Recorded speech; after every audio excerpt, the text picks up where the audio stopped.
call the meeting to order. Do we need a roll call tonight? Okay.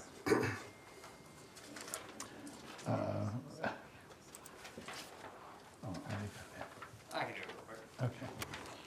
Chair Johnson, Present? Vice Chair Roberts, Present. Mr. Warner, Present. Mr. Kness, Present. Ms. Como. Present. Everyone is in attendance. All right. The first item on the agenda is the approval of the agenda. Do I hear a motion to approve? Motion to approve. Second. Okay, any discussion? Nope. Okay. Then, do we need a roll call on every one of these things? Okay, all those in favor? Aye. Opposed? Okay, motion carries.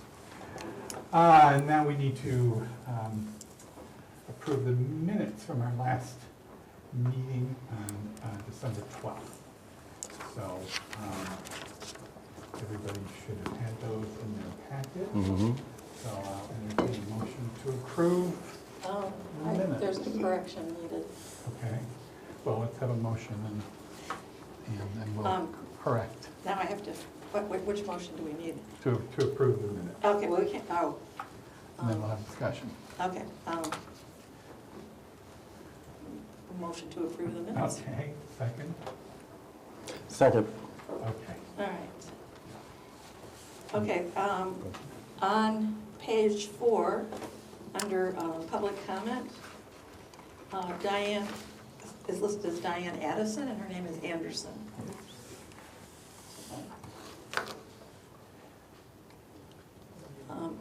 So with that correction, I would move to approve the minutes. Memory serves me, I don't know that this matters, we discussed the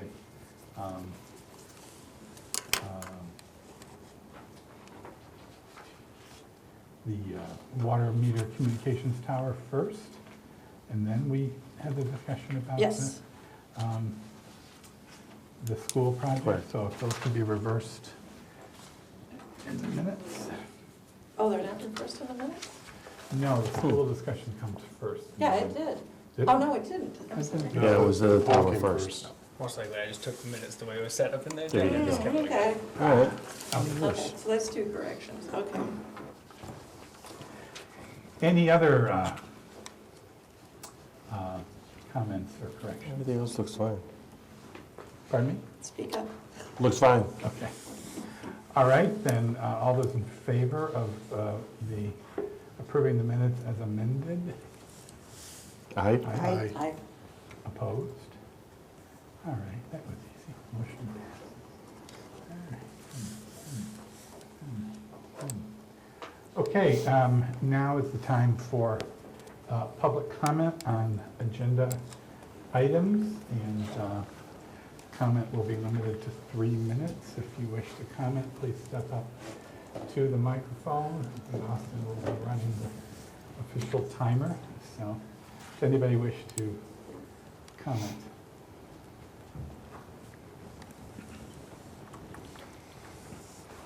Well, as the correction to the minutes made clear, my name's Diane Anderson with my 74-year association with Lathrup Village.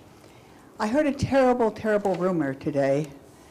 I hope it's wrong, because I heard that the Lathrup Village Historical Society that was created for preservation, that created the historic district, I heard that they accepted money from the Cerno group to create an archive in this building. Of course, their real purpose was to get the school back. It was always to be for public purposes, and an archive and a museum and such, that was all to be part of that. So I hope, Robin, you will be able, when I'm done talking, to confirm that you never, ever would take money from the Cernos, never in a million light years. Because I have correspondence from my mother and Louise Lathrop Driscoll, and they were pretty clear about what they thought about Jeff Cerno. They thought he was public enemy #1. And that's because no one has done more to compromise the architectural integrity of Lathrup. The demolition by neglect of the school, working with the council to get an ordinance changed so that the school wouldn't be used for public purposes. taking away our parkland when you take away the school and condemning Lathrup children to a childhood of helicopter parenting, which impairs cognitive development and emotional development. And taking away the great streetscape. This, as I mentioned last night, when we were being told that we should be comparing ourselves with Grand Rapids and so forth, and fill in all the gaps. This is the script that Mom wrote, Ken Cyber from Southfield amended, and you can watch it online, where Pat Gore talks about the Lathrup streetscape. It talks about going down Southfield Road, and it's going to look like you're going through Colonial Williamsburg, because we had this beautiful streetscape where the colonial, federal, and mid-century modern housing that was post-war was matched in the street. It's very, very sad to me to see what has happened to the Lathrup I love so.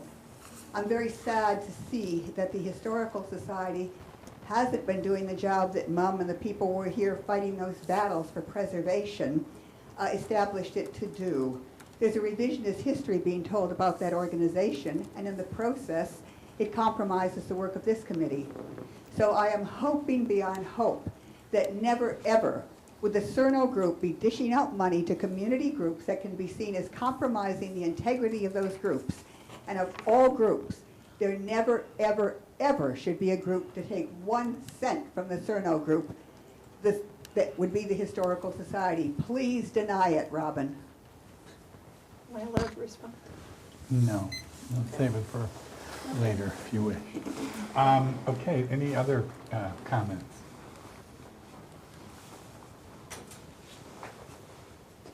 Okay, seeing none, we will move on to old business, which is the request to approve the partial demolition and rehabilitation of the Annie Lathrup School. And we have Jill from Giffords Webster here, and we have representatives from Cerno here to discuss some updates. So, Jill, do you want to Sure. make your presentation? Yes. Good evening. I'm Jill Boehm, and I am a city planner and partner at Giffords Webster and have served as a city's planning consultant since 2010. Our offices, before we merged in with Giffords Webster, was Birchler Arroyo Associates. We work across the street. Rod and Dave had that office, I forget how many years before that, but I joined them in 2008. So I spent from 2008 to 2016 walking up and down Southfield Road, walking into the neighborhoods, and really appreciating the historic character and charm that you have here in the city. So much so that in 2014, I put together a presentation for the Oakland County Heritage Conference, which celebrates both historical preservation activities as well as natural features preservation activities, kind of celebrating the history and heritage of Oakland County communities. Specifically to talk about not only Lathrup Village's past, where it had been, because it has a really interesting history, not only from the perspective of a woman who purchased the land and developed it into the neighborhoods that it has today, but also from some of her vision that it be a garden city. And there really were only a handful of garden cities, so-called, in the country. And so I was kind of interested in learning more about that. I did that presentation with Matt Baumgarten back in 2014, but part of the story was the evolution of the city as well. So not only the history of it, but what's the city doing today? There has been a significant history of planning and implementation in the city over the last 15, 20 years that we, even 10 years ago, were baking into this presentation to tell the evolution story of Lathrup Village. I'm not going to go through those other slides. I did do them last night with the Planning Commission. I think maybe sometime I'll come at as a separate meeting and share that with you because you might find it interesting. But I thought tonight, because I know that you've got a lot to talk about, I just wanted to give you a little bit of background on some of the planning activities that have gone on in the past, because I think it's really helpful. I think this is a good place to start, especially with the public comment, thinking about the road network, the streetscape network. When we look at the map, we can see the really interesting and unique layout of the street system here in the city, but we can't help but miss the impact of Southfield Road and 696 quad-secting the community into those pieces. And so part of the planning that's been going on for so many years has been to try to reconnect the community and reconnect the four quadrants. In 2009, there was a master plan that was done for the city by the previous planning consultants, actually. We weren't working for the city yet, so this wasn't our plan. But it really took a look at the map and asked the question, what happens in this center hub of the wheel, so to speak? We had the school, town hall, or the city hall, the church.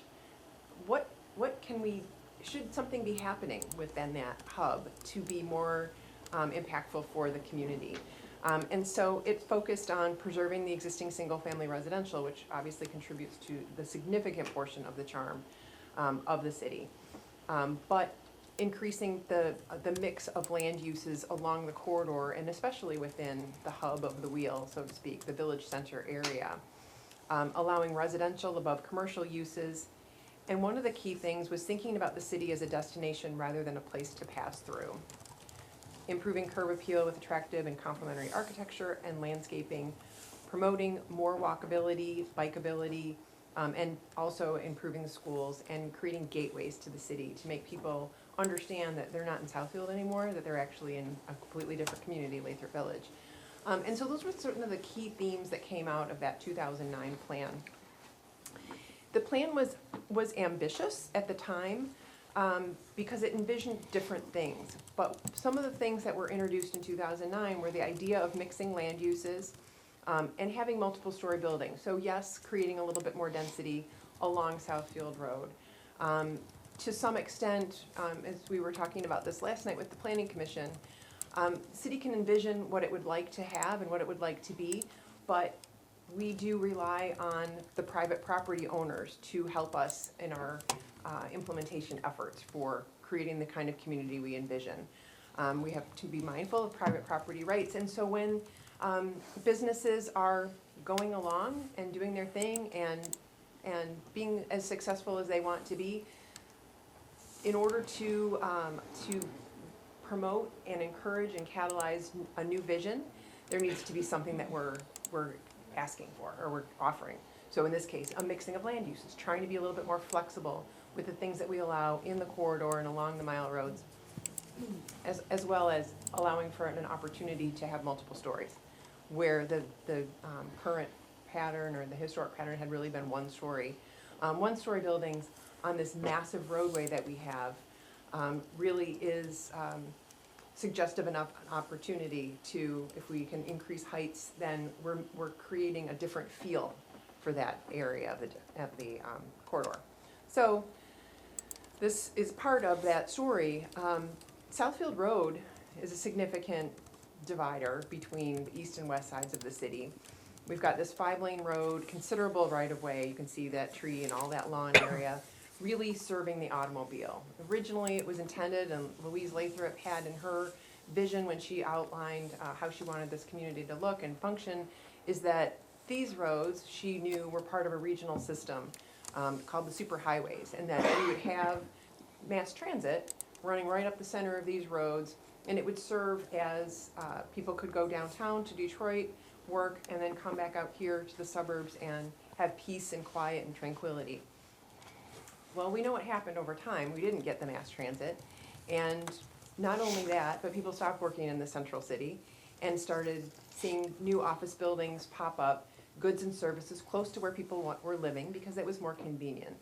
And so that idea of the bedroom community, to some extent, has evolved too, and not just here, but in a lot of our communities in this area. So thinking about what happens next, the Road Commission, right after the city adopted this plan, had an idea to do a big road improvement.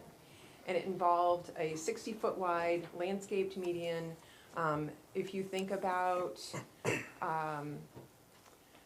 like 12 Mile down in Farmington Hills, like a real wide median on the west side of Orchard Lake Road, that would really be a huge buffer between the east and west sides. It would really amplify what we already have here and make traffic move more efficiently, which is the Road Commission's goal, but not do a lot for pedestrians and not do a lot for creating a more walkable community, not do a lot for creating a destination, but doing a lot to make it a pass-through, right? So that's part of the long, and recognizing that Southfield Road is a regional road. It does serve all of our neighbors to the north and to the south.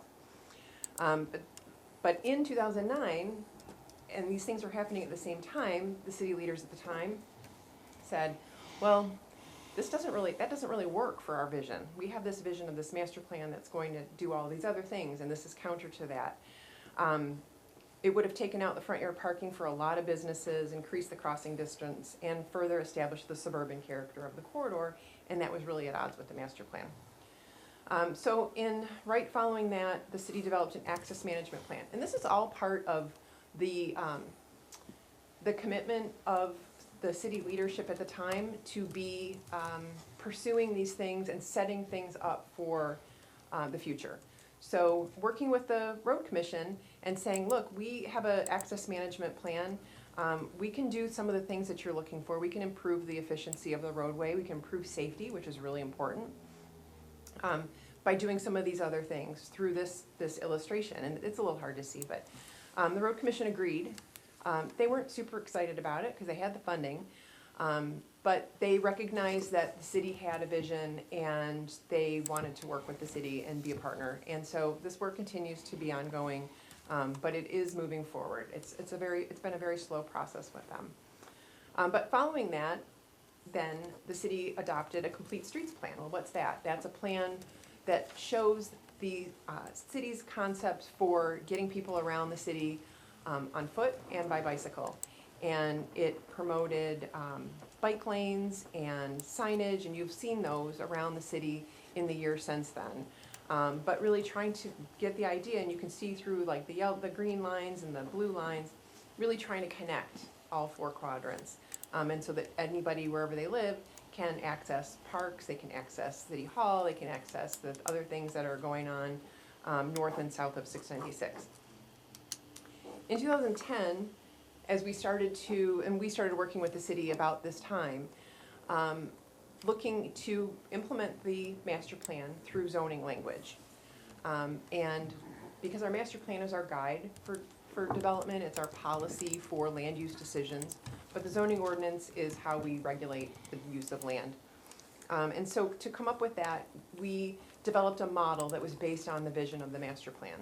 And it includes many buildings all up and down in this village center area, up to the roadway, filling in the blocks and allowing for additional height. But you can see that in the center, I think you can see, obviously you recognize that little spot is the school. Recognizing the value of the historic structure, and you can see its prominence with this new roadway that would go in as part of this vision. This is obviously a very long-term vision, right?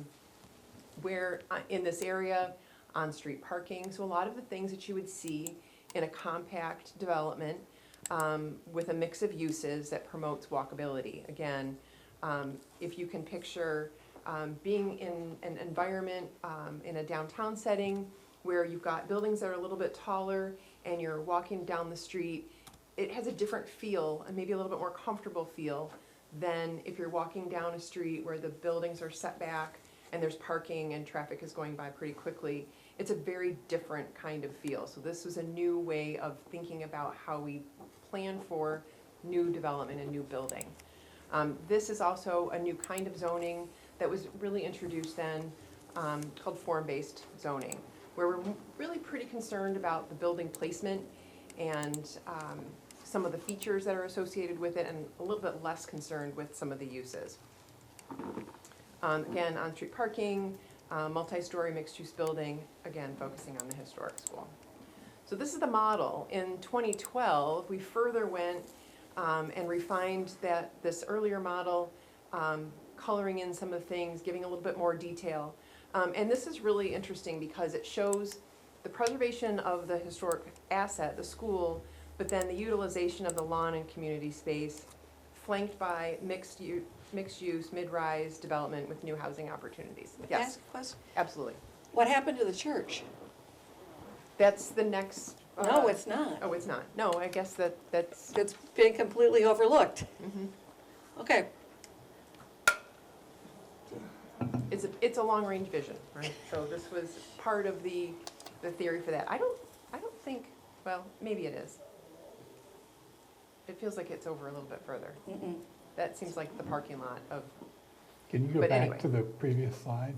yeah, Yeah, it's, right, do you see the right, church? it's this. No, the it's- church is it's- not there. The church is this building, though. Pardon me? Wouldn't it be this spot here? No. No, it's Oh, not. I'm sorry. Yeah, that is where the church would be, but you've got, it's not the church. No. We can come back to that later. But we're, you know, the village center. I think the determination at the time was, well, let's just focus on this because I don't want to speak out of turn. Again, focusing on the placement of the school, right? So again, if we look back at this and we see buildings up to the property line, the roadway line, and creating that opportunity for interesting things for the pedestrian to see as they're going down, interesting things for drivers, recognizing we're still gonna have cars, we're still gonna have people coming through, giving them things to look at, knowing that we can't move the school because the school is where it is, but then allowing for that additional development to support and catalyze other development by being up front to the roadway. There was a town hall meeting about the concepts in June of 2012, and it was in the school. It was probably the last time that there was a significant community gathering there. And this, at the time, was just really being unveiled. It wasn't, there was no development proposal at the time. This was still very much the city saying, we really think that, city leaders, we really think that this is a great opportunity. We think that this project here specifically could be a catalyst for development up and down the corridor. And at the time, there was not really, well, there was no commitment by any of the property owners to do anything specifically tied to any of these plans. So this was still very much the city envisioning and trying to help the development community see what could be. Hey, Jill, question. Who owned the property back then? The Surnow Company has owned that property. Since what year? You'd have to ask the Surnow Group. 1998. Okay. So as we think about continuing to plan for this, so 2009 was the first concept, 2012 was the village, the model, the 3D model. In 2014 and 15, the city's master plan was updated, and it was reaffirmed, this vision, and the concept was expanded upon. I was looking through some other files today, and I saw this one again. We did not do this. This was from 2014.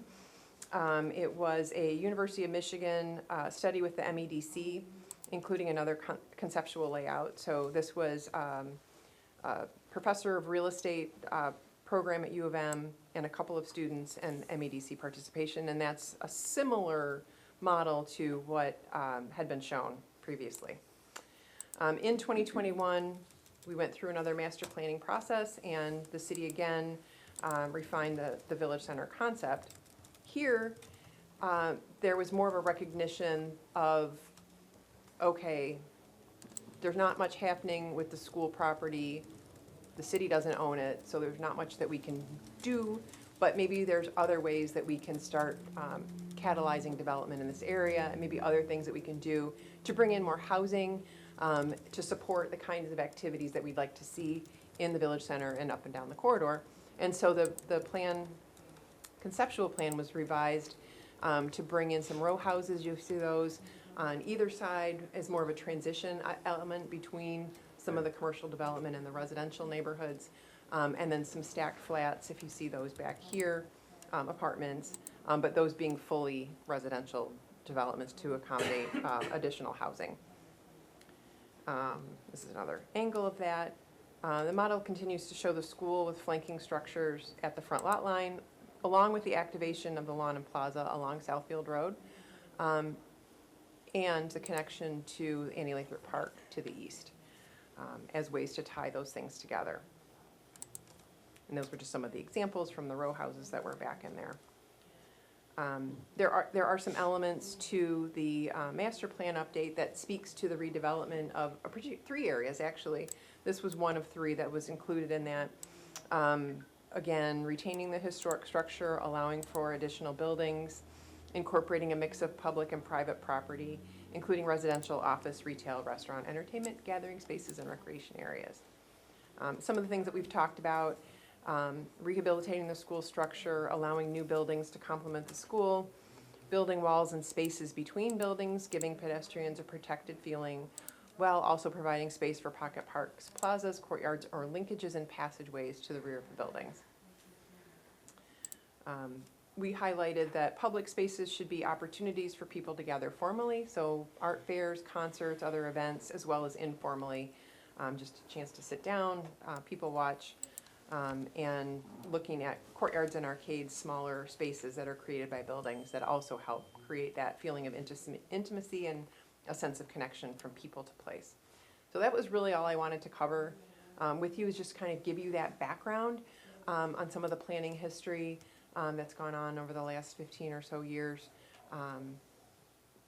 As any helpful information, I'm happy to answer any questions, and again, happy to come back another time. And Jill, when was the last time? I know I attended the 2012 at the school, and Okay. it was a fantastic night. yeah, it really And, was. but that was I was there. It was very 2012. exciting. Yeah, it We're was in 2012. 2024, Yeah. I'll say 2025. Yeah. Where has been the communication line there since? Has there been any with the city and with, more specifically, the residents? Because the residents are the ones that will either say yay or nay on this as far as the project and how, the growth of it. Some of the development that you have there is just, and you know what, I'll be honest, I've never seen that. That was all presented at that meeting in 2012. I know, that was 2012 I though. know, it was a while ago. I had issues back then. But yes, But, yeah, those- looking at it, I mean, it's one of those things that this is something that just as a, Right. you know, to provide people with information. Right. Information's great. So all of the master plan processes we're open to the public, reaching out to the community, having public hearings. This is something very different. And to see development like this, particularly in our region, we don't tend to get a lot of this. So what can the city be doing in the interim, right? So working on things like updating our zoning ordinance to make sure that it's user-friendly, that people can get the information they need. Supporting other smaller investments. The DDA's been doing that since its inception in 97, I think the DDA was created, or 98? 98. Really trying to be proactive and talk to business owners. I think Austin can probably speak to some of that. His predecessors did those things. Trying to do other public improvement projects to demonstrate that the city is investing in its own infrastructure, and therefore, you know, trying to get the private entities engaged in also investing because they would see improvement. So some of the alley restoration projects, some of the internal neighborhood road projects, new pedestrian crossings, working with the road commission. It's been a long journey. The list kind of goes on of really things that may not be as big and flashy as this, but are the foundations to lay the groundwork to encourage new development, and it takes time. So, in the plan here, which, again, I was at that meeting, I must have seen it at that time, about making things up to the curb. Well, I've been going up and down and really looking at Southfield Road in the last couple months, and nothing is set that far forward, including the newly renovated buildings and stuff around there. They're all still set back. So it seems like having the flanking buildings of the school set forward makes it the oddball to everything else that's on the street. And a lot of the development that we've gotten, well, almost all of it, has been renovations of existing Right. buildings. We really haven't seen a lot of new development of brand-new buildings in the But- corridor. but So if- we wouldn't ask someone who's repainting and putting a new facade on to tear their building down and move it closer to the road. We would if they were building a 2 or 3 story building though. Right, okay, I get that. I was a planning commissioner, I understand how that works. Yeah, good. All right. It just, right now, anything that comes forward like that would be the oddball out. Somebody's got to be first. Yeah. I know. And it does, and it's like, another example, and we wouldn't have this here, but there are communities that have a sidewalk program, for example. A new building goes in and the owner has to put in a sidewalk in the front. People over here don't have one because they've been there for 10 years. People Right. over here don't have one because they've been there for 20 years. And they're like, why do I have to put the sidewalk here? Because eventually someday it's gonna connect. There might be things that that community could do Right. to connect those things in a quicker time frame. But it is a part of the community evolving into a new development pattern. So, but this premise of buildings pushed toward the street or to the sidewalk, that only applies in the village district, right? Right. So, assuming we're not tearing this building down anytime, or the church, and acknowledging that several of the buildings across Southfield have recently been renovated, the only building that's likely to manifest this movement forward will be this project. It's not a matter of, I mean, it's going to be the only thing that brings the plan to life. There's buildings across the street. Pardon me? There are buildings across the street. There are some of the other infill projects behind that could also play a part in that. Right, but City Hall's change. not being moved closer to Southfield, and neither is the church. No, but I think that as planners, we would be thinking longer term and be thinking about setting the stage. And if we have the opportunity to see a development that fits in with the model that's been planned and envisioned by the community for many, many years, you don't necessarily know what happens after that. It may be something that someone sees and says, wow, I never even thought about doing that. That's awesome, we could do that. Or it is, and it's there. So you're referring to, for example, the buildings next door, the 1-story buildings that are, south of us, and the ones across the street would be a good The example ones across the of that. street, right. And I mean, this building, who knows what could happen? It's not, doesn't have nearly the charm of the school, the style, or the utility. So who knows? Maybe somebody would make the city an offer it couldn't refuse. But we don't know that at this point, but we could maybe hope for that. The other thing, and again, having been at these meetings, and I guess, when things were brought to the Historic District Commission, it wasn't presented to us as part of the whole master plan. The master plan completely ignores the Historic District Ordinance and the Historic Districts. We did have the planning commissioners that were part of the Historic District Commission. Mark Pietrowski. I've been on the Historic District Commission since it was founded. I've never been to one of those meetings. I mean, I've been on this committee since it started. So,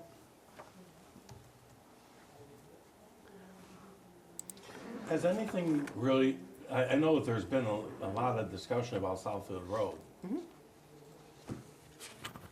45 miles an hour with 3, main thoroughfares dumping into one area.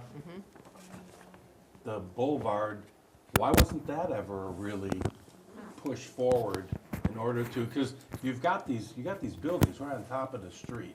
Right, You're still going 45 miles an hour. Right. But you want your kids to cross the street at the Hawks, yes, good luck. right, I've lived there 50 years and I'm not gonna cross there. right, And right. I wouldn't send my kids over there, but as far as, Exactly. it just seems that everything, the elements that you're talking about Right. are very systematic. But we're Yeah. not dealing with the systematic thing. Now, this would be Yes. the first. Right. This would be the first, so The second phase would be, you know, for those that are gonna live here 15, 20 more years, I mean, to be completed back, as it's showing, going back towards Lathrup Boulevard, is that where things are imagined to go in that historic area? in that district, Not the all the way DDA? back to that. That's California. It's California. It's the Yeah. ring, the ring Yeah. of California. I was like, makes. no, we're not, Lathrop Yeah, Hill's way well, further there's houses back. there, obviously, but I'm just saying. Yeah, no, we're not doing anything with the homes that are already there. But to your point about the road speed, that is something that we've consistently been advocating for with the road commission, and to the extent that we're able to with MDOT, ever since 2009. Every time we meet Well, it went with the road back before commission, 2009. right. I've lived there it's- since 1985, and you know what, it was an issue back then Yeah. that we've talked to, and then we actually, before 696 was put through, kinda, I know that the city administration at the time, Jerry Stone, kinda held them accountable, and there was certain things that they might have said that were gonna be done, but it never happened. You know, and look what we have now. I mean, we're gonna deal with 696 being closed for 2 years. God bless our business owners. And how are they gonna make it? So Well, you can talk- maybe it'll be good to have construction by then. Yeah. And our residents on Lathrop Boulevard. Yeah. Right, well, right, so there are things that, as I said earlier, as we have a vision, and to your point, there's a lot of moving parts, right? There's public improvements, there's private improvements. And so, to some extent, we have to rely on the private property owners to develop, with our encouragement, the way that we envision, but also, we have to do the things to advocate for safer crossings of Southfield Road, slower traffic on Lathrop Boulevard, if that becomes an issue. Like, there are strategies that the city can use to be a partner in this together, moving these visions forward. So it's not all or nothing, and it takes time. So it was, 2021 was the last time the master plan was updated. Right. It, for better or for worse, and obviously not enough people paid attention, but the feeling, certainly for the last 6 months or more, is that people don't want things that close to Southfield. That this plan no longer fits the vision of the people who live here now. So, and I don't,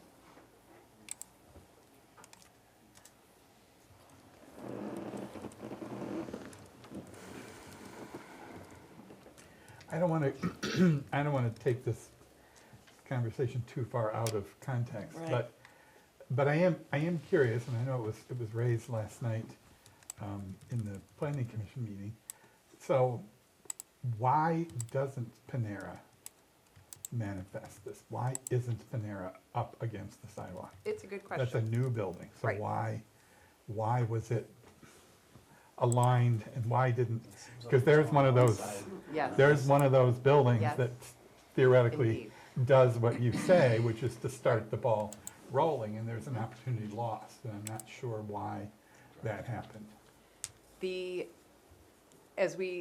As the developer came and talked to the planning commission about the project, there were a couple of things at play. One was that there was an existing business, Panera, that serves a function in the community in a way that's different from another restaurant maybe, in that it is offering community space. People go there, they meet, they have coffee.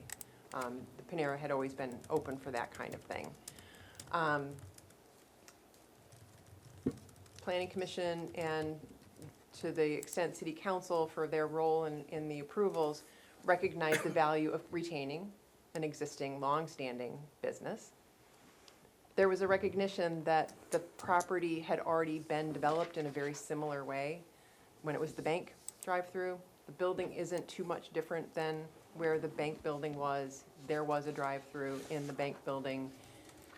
That it wasn't the desired impact, but keeping an existing business in the city, investing, a significant investment in new building and development in the village center, that those things at this time, there's a recognition that we need to provide some flexibility to be able to move things along and make improvements in the corridor. And that means the entire corridor. That doesn't necessarily just mean here in the Village Center, but it's up and down Southfield Road and the Mile Roads too, for all the property owners in the district. Okay, does anybody else have any questions they want to ask Jill? Okay. I just think so. appreciate the history lesson. Yeah. Yes, Thank you. Thank you, Joe. Thanks for all you do. Okay, so our friends from Cerno are here. Do you want to make a presentation, or? Do we have any of the images that? Yeah. Jill, if you can hand the doggle to Austin, that's all.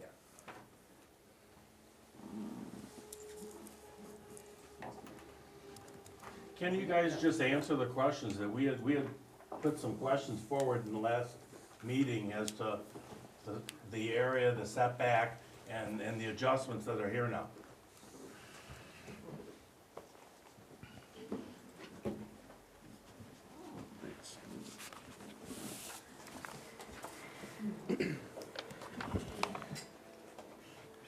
We can make one. Good evening, everybody. Thank you very much for taking the time tonight to revisit the Lathrup mixed-use development that we've been working on for quite some time. I think that I don't know whether or not it's how it's interpreted or what the level of communication has been, but going back, I took over the company when my dad was killed back in 2015. And at the time, the school had been vacant for a couple of years. To be frank, I had no development experience. I'm a CPA. I moved home to help my brother with a local cookie business that started in Lathrup Village. And frankly, in 2015, I was, on Southfield 11 Mile, baking cookies with my mom and brother. Didn't have too much real estate experience. And one of the things that obviously became apparent as I learned more and more about the school is that we had owned it since roughly 1998. We bought it from the school that was there, which was the Akiva Day School. And there was a charter school that had been in there that I think left in like 2013 or 12, something like that, which is probably right around the time the town hall happened, which personally I wasn't living in Michigan. So when I took over the company, needless to say, taking on a giant project like this in a vacant building was something that honestly took, over the last decade. It happened by chance that our company specialized over the last 15 years, starting in like 2005 on adaptive reuse projects.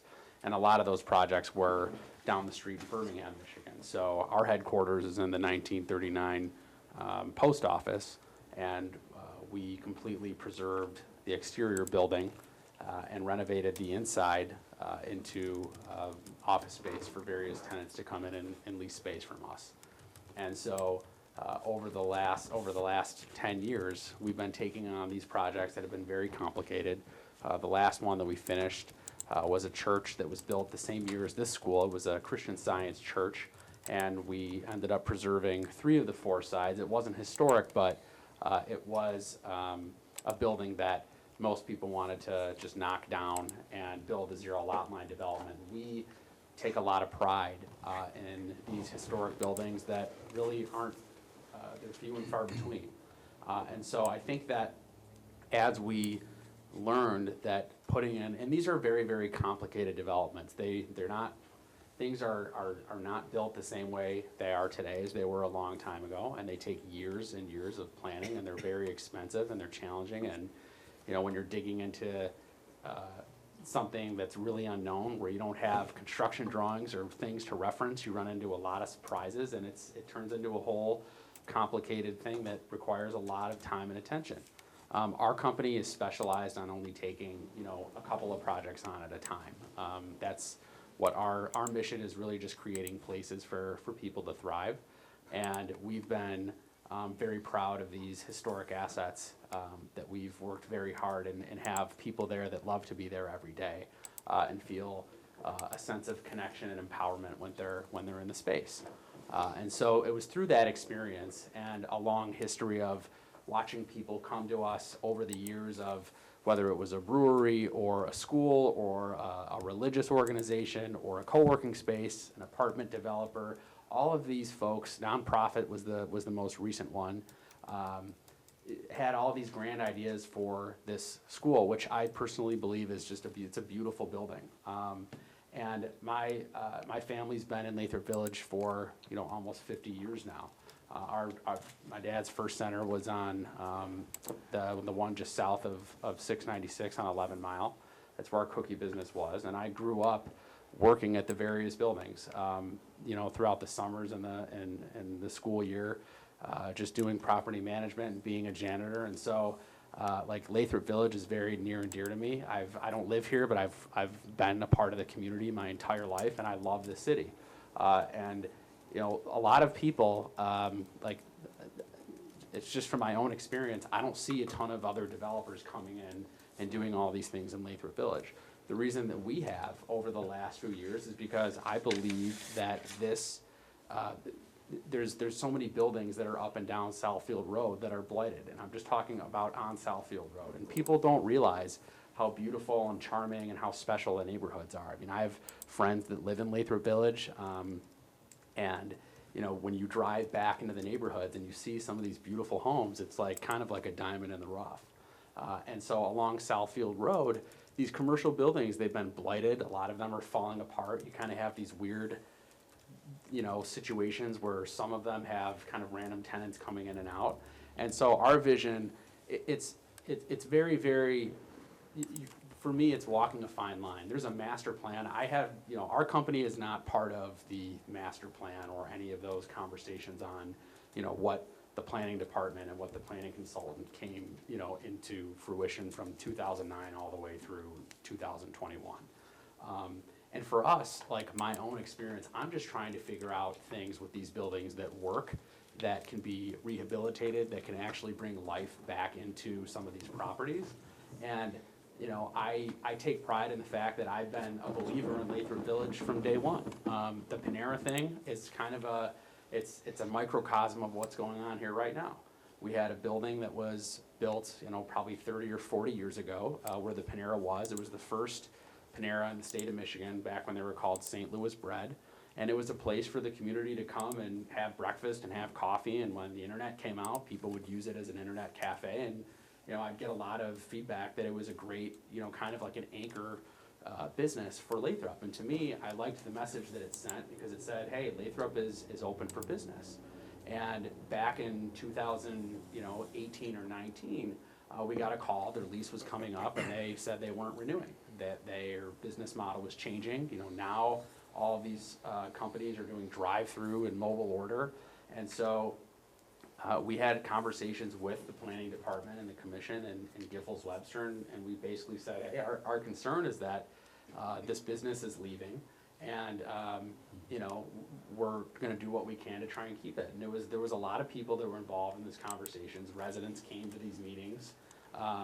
We ended up getting a hold of the bank that had been vacated. It was Citizens Bank. They moved up the street to 12 Mile, and our fear was that not only was going to Panera leave, but now you've got a vacant bank, and then you're going to have another vacant building where the existing Panera was.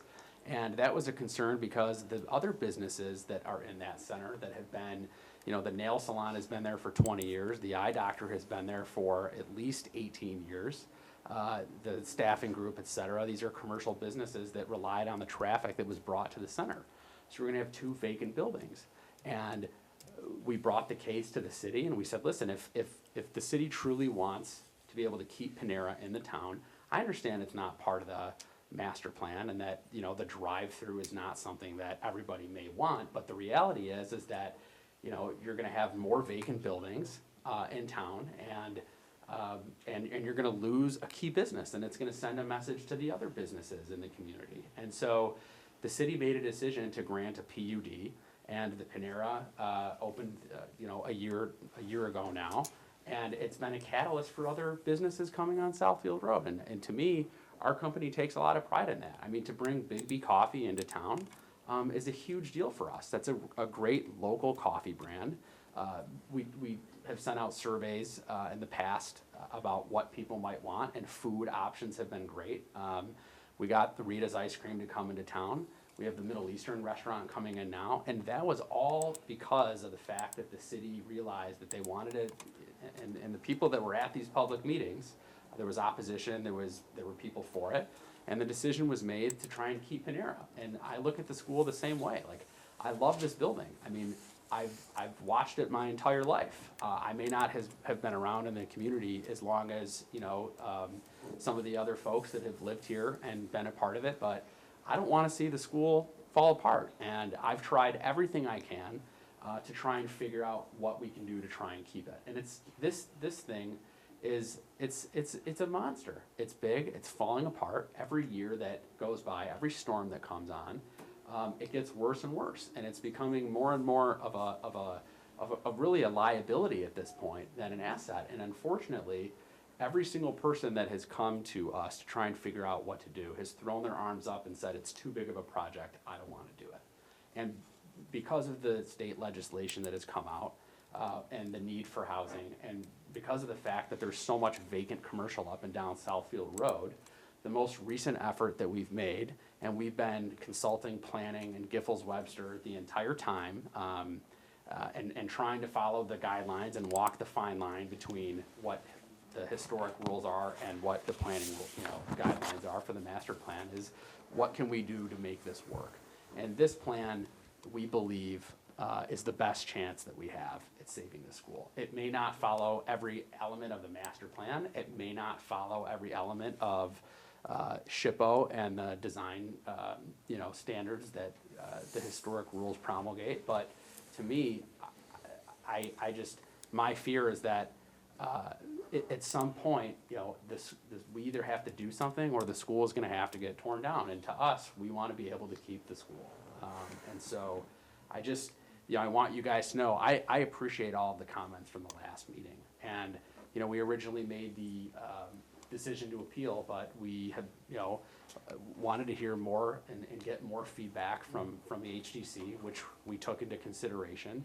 And it's a very, very complicated puzzle. Every time you change a unit, every time you change something, something else has to give. And I feel like, again, it's not that we're not appreciative of everybody's comments, whether it's on the colors or the materials or the locations of the building, but I can assure you guys that we have been working on this for years. We have gone through multiple architects, and we believe that it's set, the school is set back, and trying to make it look like a sore thumb the way that it is, not a sore thumb, but make it stand out, and having the glass connections and separating and all the things that we've come and talked to you about is our best shot at keeping it. And I think that, with our track record and with some of the other beautiful buildings that we've been able to rehabilitate, this is going to be a great project. And I believe that it is going to be, in the long run, better for the city, because the alternative is to knock it down and leave a vacant lot. And it's not, I'm not saying that to threaten anybody. I'm saying it because it's been 12 or 13 years, it's been vacant, it's falling apart. So I just, I hope that you guys can take this into consideration and grant. Sam, let me ask you this, had you had a design, 'cause to the master plan, after looking at this, there was an opportunity with Panera, with the new buildings being over there, it's set back, so the master plan, throw that out. Why do we have to come all the way to the front? Is there a way to stay even with the school of some sorts, not, so you can see the school, and come back around? understand. Obviously, that's, Yeah, we can't- reinvention of the wheel, but I think that is Yes, of course. kind of what a lot of people are looking for. I I say a get lot of it. people, meaning. I get it, and just to be frank, like, I appreciate that comment. I don't disagree with it, but our answer is, we don't. This is where you gotta be. That's where we have to be. It's not because we think it's wrong. I mean, again, we understand that that's a very valid point, but we've gone through so many different site plans with this thing. This isn't the first one. It may be the first one you guys are seeing, but I can assure you it's not the first one that we've presented to the city. Well, and just a couple of things relative to that. Doing that means that all the, parking then comes to the street side. Doing that means it cuts off access to get to the backside of the property from the side streets. It's such a very tight site, and we feel we've actually really opened up, the site in the back area by making the number of units smaller. And frankly, we don't wanna see more 2 or 3 rows of parking on the front of the building either. I think that isn't something that, I think the city really is looking to recreate, start putting parking lots again, along the sidewalk. So I think this is honestly a better visual, to create all of this as green space in front. You still have the big green buffer from the curb all the way to the sidewalk, plus additional green space, plus tying it into the center area. So it's really,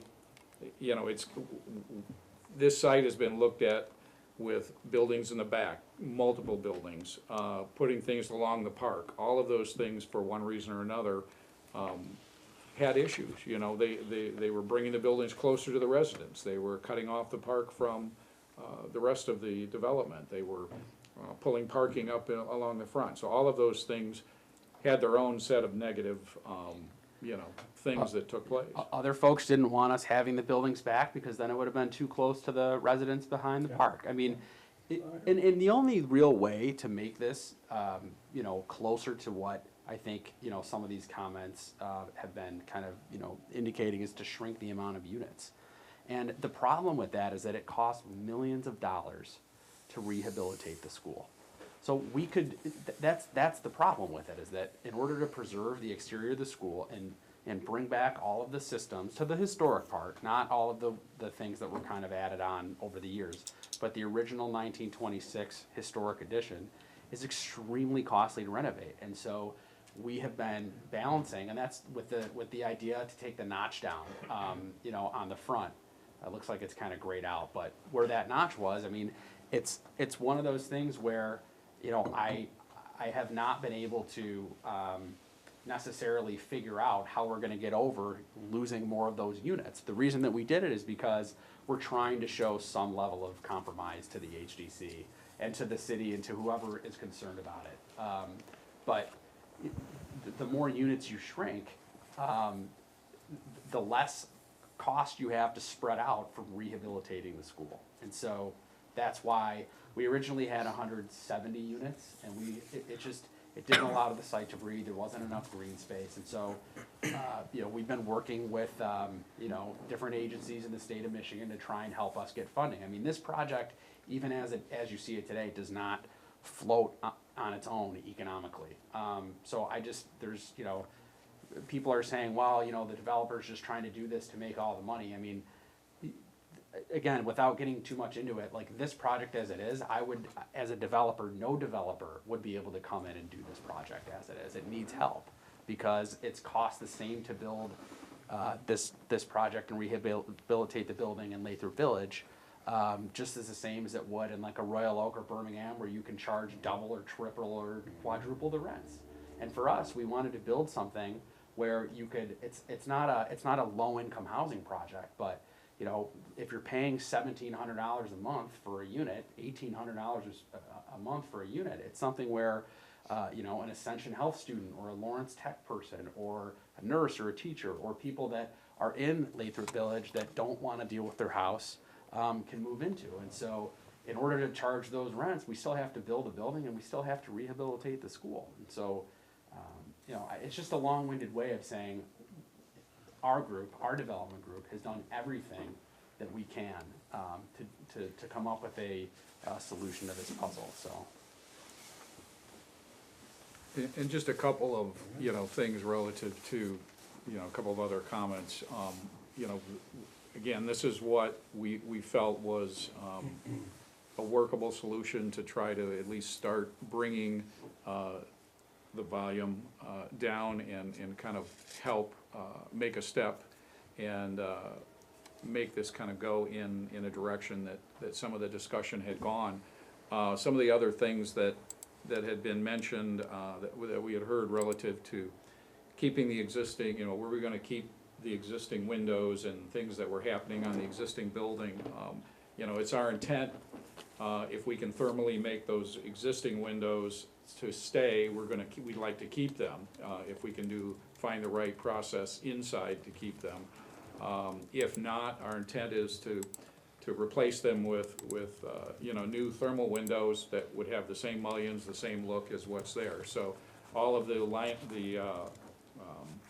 stone surround, all of that would all stay, we wouldn't be altering any of that, so you really wouldn't know the difference other than it would be a new product if we are not able to do the other.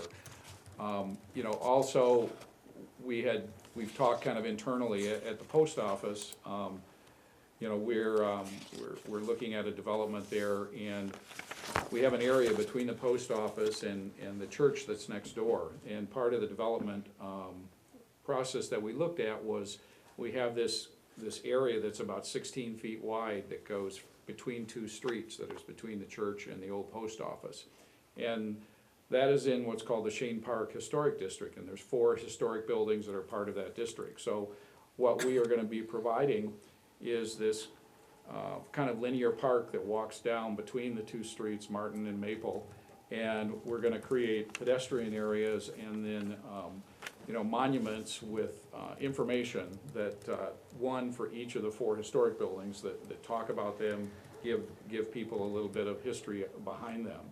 And that was something that we talked about doing here, and maybe making sense to work with, the historic committee or whoever within the city would have the most information, whether it becomes a combination of something outside in these park areas or something inside that is, photographs or video or, placards, but, different ways that we can help kind of tell the story of what this building is, because a lot of people may not know that story. And as new people come into the city, that story's gonna get lost. So, we really care about this building. We want to try to make it look as it did, and improve it. This development allows that to happen because of the cost of completely renovating this building from mechanical, electrical, plumbing systems, as well as materials. And, we want to help tell the story. We want to help keep the story of this building. And, that's something we'd be looking maybe to this commission, or at least the city, to assist us in helping to tell that story.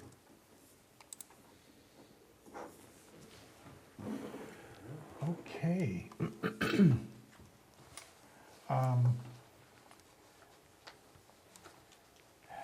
Well, I guess we ultimately need a motion to approve. Reminder, there's 2 motions you guys make similar to last Oh, time. do we need to? Yeah, so okay. Do that again? Yeah, just to be on the safe side, I'd say do it again. So your Okay. motion Okay. for the proposal and then motion for the plan. Okay. So we need a motion to approve the. I move that we approve the plan, Okay, approve the proposal. proposal, Okay, sorry. second. I guess I can second, right? Yeah, you can second, you can't. I can't move. Okay, so do we need a roll call, Mike? Oh, Mike's. Yeah, I got you. Don't worry. Chair Johnson, Yes. Vice Chair Roberts, Yes. Mr. Warner, Yes. Mr. Knez, No. Ms. Como. No.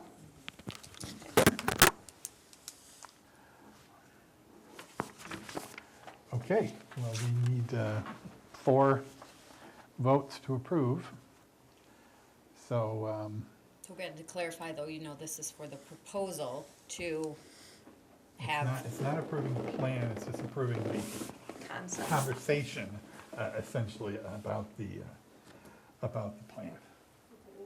Approving the conversation about the plan? Yeah, it's The not, con- we're not approving the plan, but we are allowing The concept of.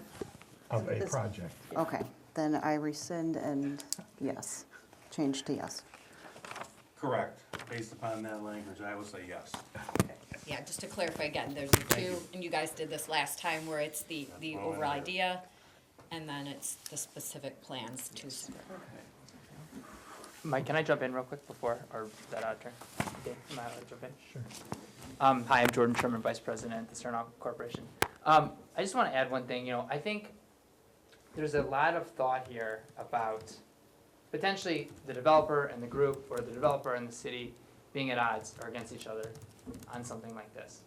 And that's not really what we're about at all. And that's not really how I'm hoping that the dynamic between our two groups can work. Because we really want to work together as a team. The bottom line is we want to save this historic school. And we want it to be something that everybody is incredibly proud of. That so when you're driving by, and not just for this generation, but generations to come, we want it to stay.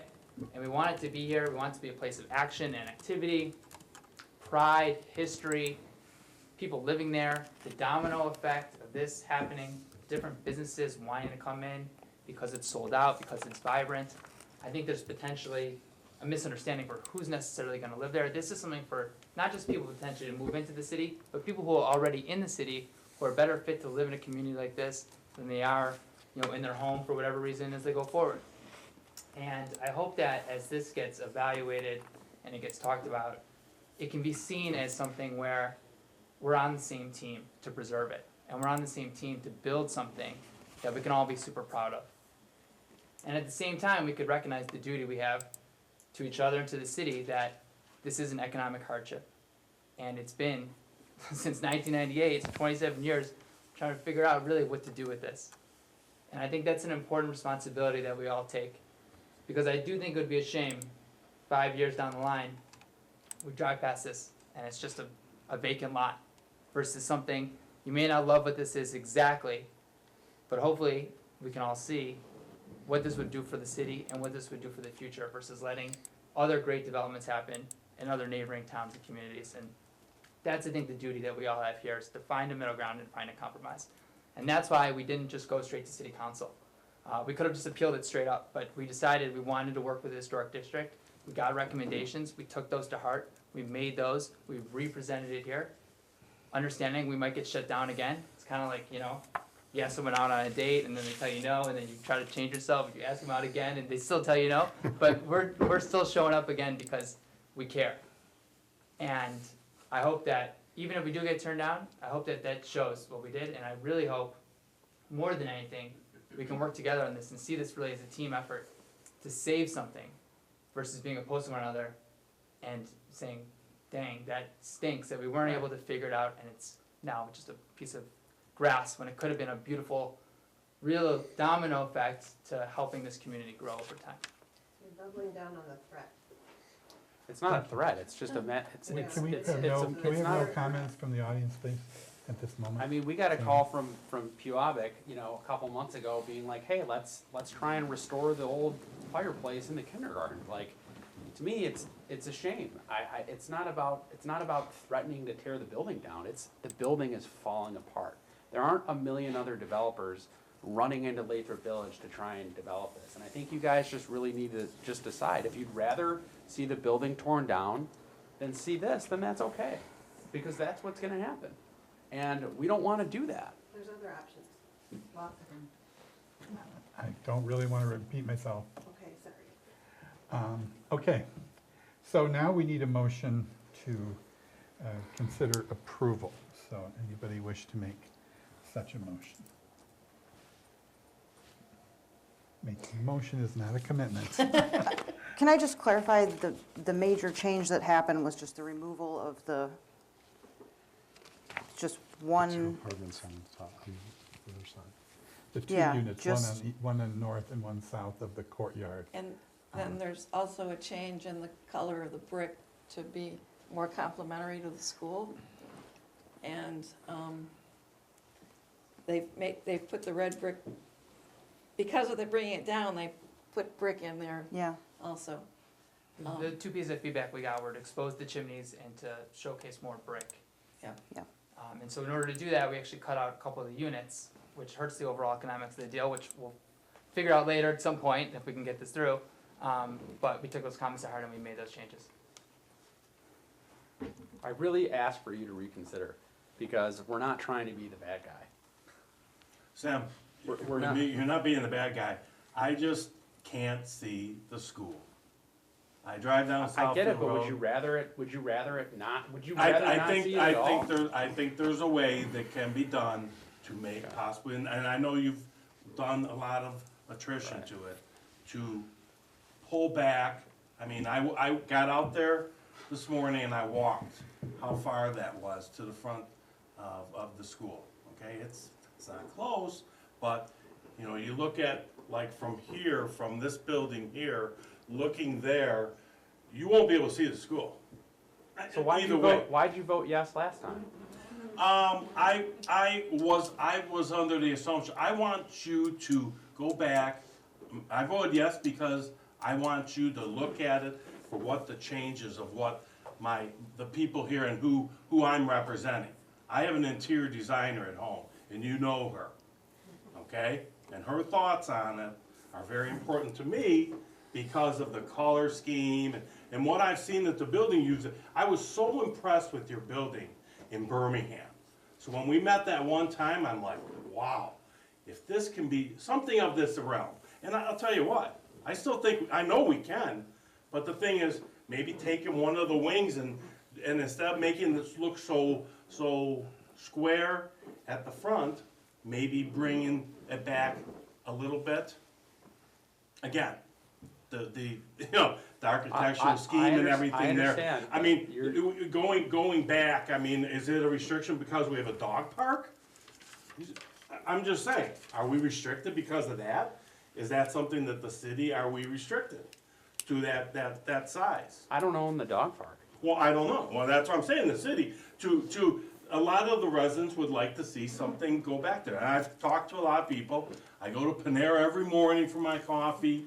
I talk to people. So would you have rather have gone to, not have a Panera to go to? Well, Because you know what? Tom, that's what's gonna happen here. No, and I was a very strong agreement with the way things are going there. But still, I just think that the aesthetics of what it is on one side, to me, okay? I understand. To me. Listen, I Now, respect your decision. I just wanna make sure That's that where it is. there aren't people that aren't jumping to buy this. There aren't other developers that are coming in. It's falling apart, and so it's not a threat.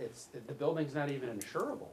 It's literally falling apart. So the ability to So it is going- move one of the wings back It's is in- not, no, it's not in the cards. We probably couldn't move 20 feet back towards that dog park. We'd be on the only drive width that gets us out of that end of the property. There's literally no What do you mean space that? If you could go, can you go to the top view? So if you see where the dog park is there, Yeah, the property yeah, line is at the front of those cars. Okay, So whose property line is that? that's your property City of line, our Lathrup Village. property line. So it's the city of Lathrup Village, property line. You know, we've done land swaps in this city, we're known for that. I'm just throwing it out there. If it's down, no, at least I asked the question, okay? And I've had people ask me, hey, what if we move things back? I don't know. So, you know, looking at that, I mean, if there was a way to do something of that sort, you can't move obviously the historical building is such a great thing that you're doing. And it's a great building. You know, I miss my little baseball diamond there, but that's okay. We'll deal with that. But that's where the park is. So, you know, if there's a way to, again, that's from an adjustment perspective, I think that some people have asked that. And then if we're gonna put it to a question, we'll have to, you know, decide. Yeah, I mean, I think, you know, in order for it to make the kind of impact that you're talking about, you know, you would really have to push to the back of the site, and I just don't see that. You won't have access into the site. I don't see how that works. So there's no way to bring the setback back farther. I mean, right now, the back of the school juts out. But it would be more important to a lot of us, I think, if more of the front of the school jutted out. I mean, so it's. I'm just saying from here, this building, looking, you know, if it was if the one wing was set back to where the actual, Yeah, you know, that line was? the south wing, call it the south wing, where it's there and then back. And then, you know what, I'll tell you what, cause, I think that there would be room there, but so again, it's, you know, it would offset the piece a little bit, but it would open up that whole area in the front there, that all of a sudden you would gain, coming north from Southfield, you would see the school. You'd see the school, That would be something I would like. Now, if it's not achievable, you have to kind of see, you know? I get it, I You know what I'm saying? understand, but I'm saying. to us, right, the Yeah, I owners of understand. the owners of the property, where I have no other options to sell or develop, I have no other options. Okay. So this is the. Well, that is why coming back here, Sam, and talking to us. Right. This. And we've talked, you're- and, you're and, offering- and in between Yeah. the meetings, we met Yeah. with you guys and we asked what your feedback was, and we were trying to accommodate it. Yeah. It's not because we're trying to steamroll Oh, this no, I through. understand that. We're really trying to figure out something viable, and it's just a shame for you guys to vote it no, because, yeah, we may or we may not try and appeal it. I mean, last time we did, but it's like, part of it's like, if you guys really don't want it, and it's not meant to be, then it's not meant to be. I mean, that's part of what goes through ahead. I mean, I'm not trying to steamroll this through. Well, I'm being anybody. selfish, I want both. Well, I get it, but And I I mean, think that we could do it, though. well, but I understand that, but I'm the one that spent the dollars and the Monies. years on this, and not you guys. And I'm telling you that I don't have any other options.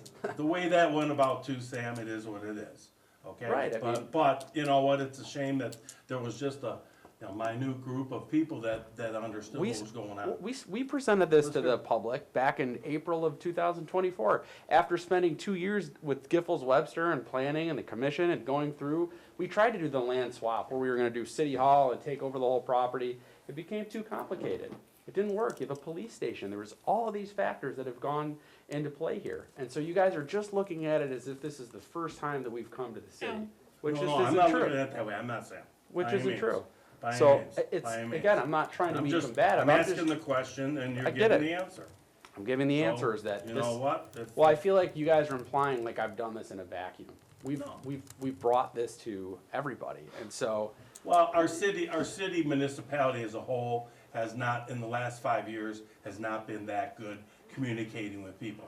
I'm being very honest well, about they that. post That's- the public, but that's there's my- public meetings that Right. get posted, people can You know attend what, those. and I've been to a lot of them, and I've gone to too many. But being involved with the historical as a whole, and living here a long time and having a lot of input from people, knowing a lot of people, I mean, we had to close the swim club because of, a little situation, called economics too, which was a shame. And that had been here since 1961. So now, this is the next big project, and it's fantastic that we're at this level. So But I'm supportive. I'm supportive. I'm just telling you what I've talked to a lot of people. I understand, And I that's just, where it's at. So I mean, if you say that there's no way to pull things around a little bit, then, I think from a practicality, it would really open things up, but I understand. it's business. If I may just jump in, as from a legal standpoint, to just refresh the commission members' recollection of what we did last time, that your decision is to be guided by the standards set forth in the ordinance, so I think you should review those as well, and when you're making any motion or making any determination. Specifically, it's been included in your packet, section 4029 subsection F specifies that a decision of the commission should be based on the guidelines and criteria set forth in subsections D and E. So I would like you to go over those when you do. I feel like your we're decision. straying a little bit, and I mean, Yeah. our purview is about the building and the outside of the building and the materials and so forth, not how it's built or where it's set, but what's there. Yeah, that's why I would love to have a motion so we can have a discussion at the table. So, a motion to approve, which does not mean a vote to approve. I'll move to approve the plan. Okay, I'll second that motion. Okay, now, let's have that conversation. Because I do think the temperature of this issue in the city has gotten so heated that it's a tough decision for me, because my focus is on the building and the focus is on the school. And I believe that to a great extent that officer now and the architect have worked in good faith to preserve the character of the school. Everything original about the school from Southfield Road side is still there. The first edition, which was by modern standards inappropriately done, is gone. The modern edition from the 50s or the 60s is gone.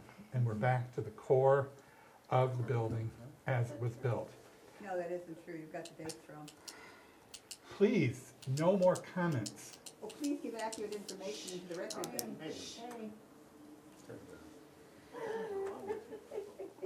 Anyway, much of the rear of the building is a bit of an architectural mess, and that's gone.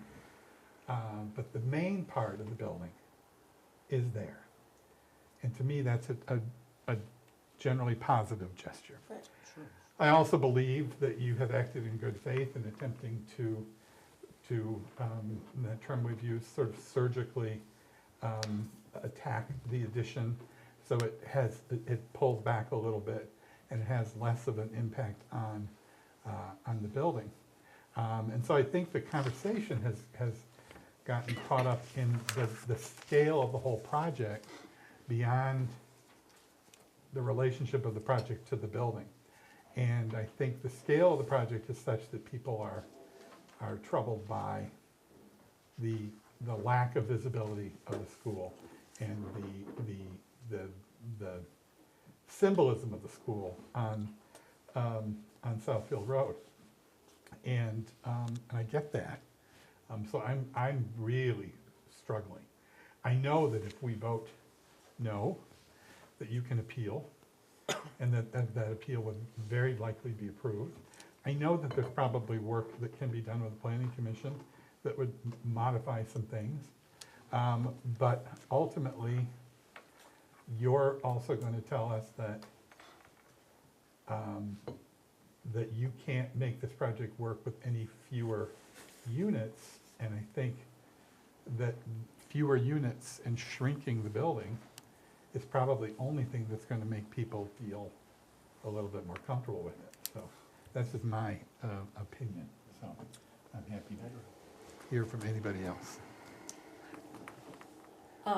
I think that the modifications that you've made have made a huge improvement. And if you are standing directly across the street and looking at it where you can see the school and the wings, I don't think it's an unattractive building. But if we're gonna go strictly back to the ordinance, it's still, the massing of it doesn't comply.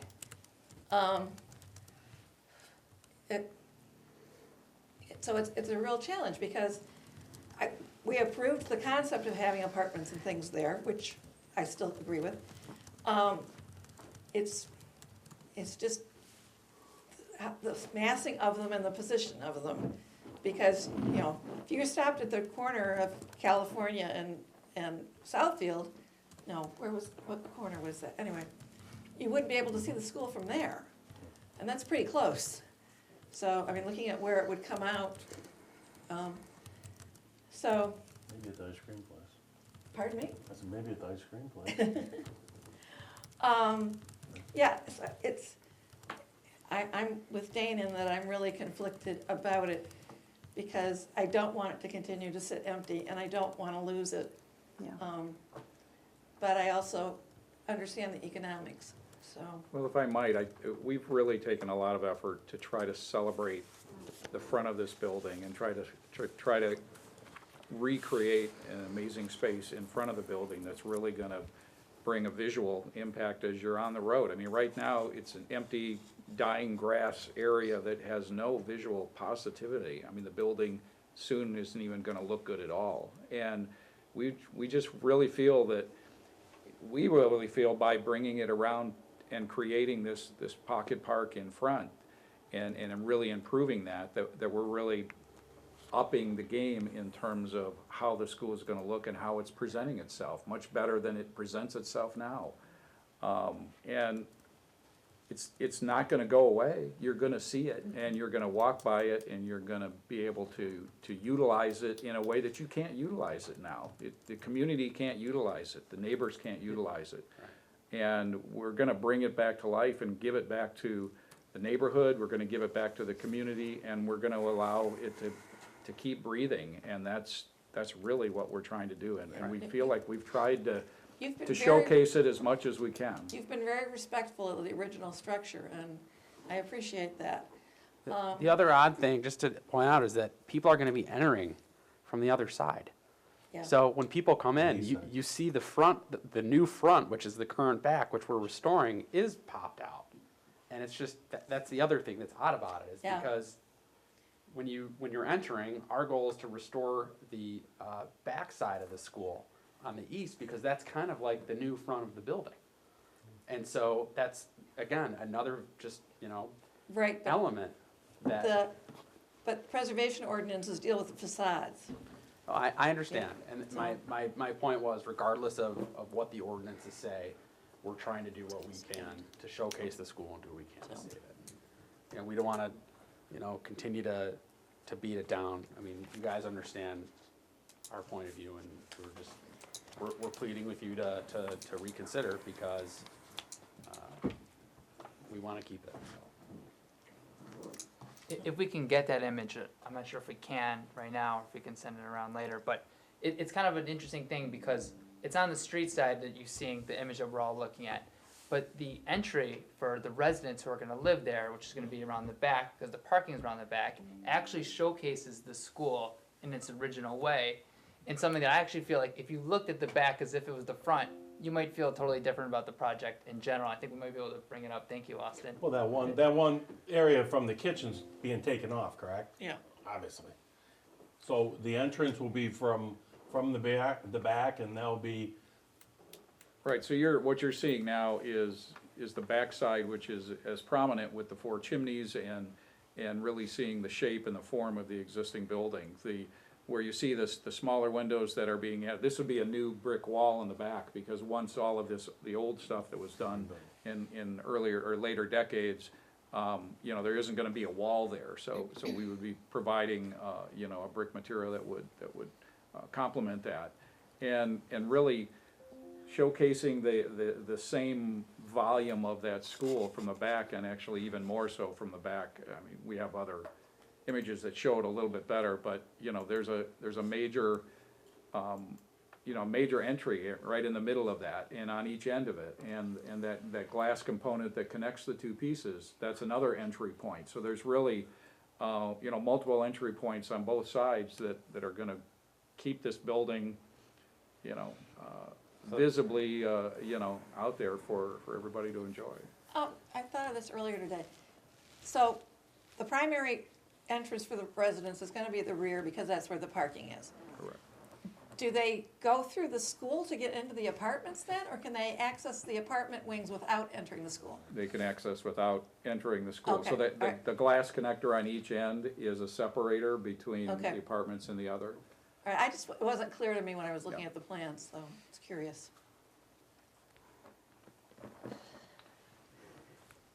Comments? Questions? No. No? Well,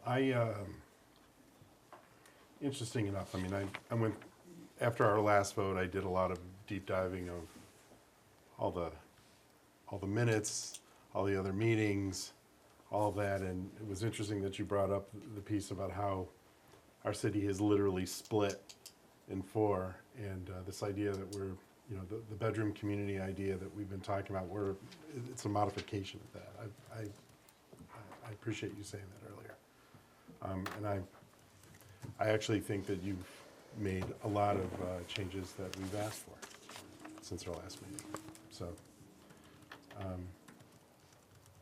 that's all I have to say. Right, I mean, we don't wanna appeal it. I mean, that's not what our goal is. Right, no, I understand. And again, if it would help, I mean, there are, under the subsection, like subsection E, there are 10 factors. Maybe they all are not necessarily relevant, but there could be other factors that are relevant aside from just the scale of the additions that you might want to review in making your determination and add those to your motion. Okay, could you repeat what section that is? It is Page 6. Page 6. 4029, and it would be subsection E Okay. is the, This was the view that I was talking about, by the way. Austin, if you could zoom in possibly. I think this gives this is, the back for people coming from South Road, but this is the front for the residents. And I think in a really interesting way showcases all the restoration that's gonna be done to the school. Kevin, you can let me know how much of this is actually active and live of the back, what percentage of it.